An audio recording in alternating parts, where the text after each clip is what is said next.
নমস্কার। এই দুর্গাপূজায় আপনারা মা দুর্গাকে কি কি নিবেদন করবেন? প্রথম দিন তো মা শৈল পুত্রী। এই দিন আপনারা গরুর ঘি আর কি দিয়ে জিনিস, যে কোনো জিনিস বানিয়ে আপনারা দিতে পারেন।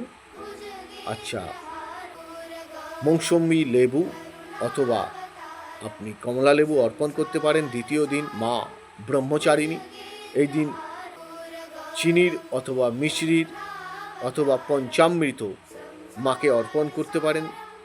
আপনার বাড়িতেও করতে পারেন, মন্দিরেও অর্পণ করতে পারেন। তৃতীয় দিন মা চন্দ্রঘণ্টা, দুধের তৈরি যে কোনো জিনিস মিষ্টি মাকে অর্পণ করা যায়। চতুর্থ দিন কুষ্মান্ডা, মালপোয়া হালুয়া দোকান থেকে কিনে নেবেন যদি করতে না পারেন। দই বড়া আর আপনার জিলিপি ওই দিন দিতে পারেন। আচ্ছা, পঞ্চমী দিন আপনি মা স্কন্দমাতা, মা কে কলা মৌসম্বি যে কোনো রকম ফল নিবেদন, মিষ্টান্ন নিবেদন করতে পারেন।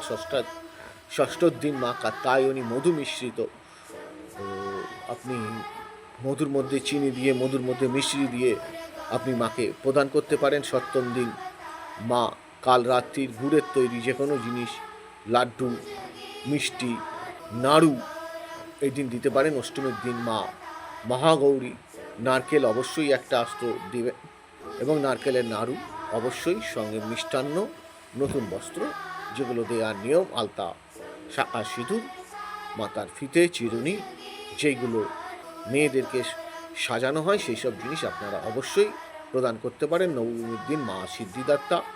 এই দিন হালুয়া, পুরি, ছোলার ডাল বা আপনার বাড়িতে তৈরি পায়েস যে কোনো মন্দিরে বা আপনার গৃহে মাকে নিবেদন করতে পারেন।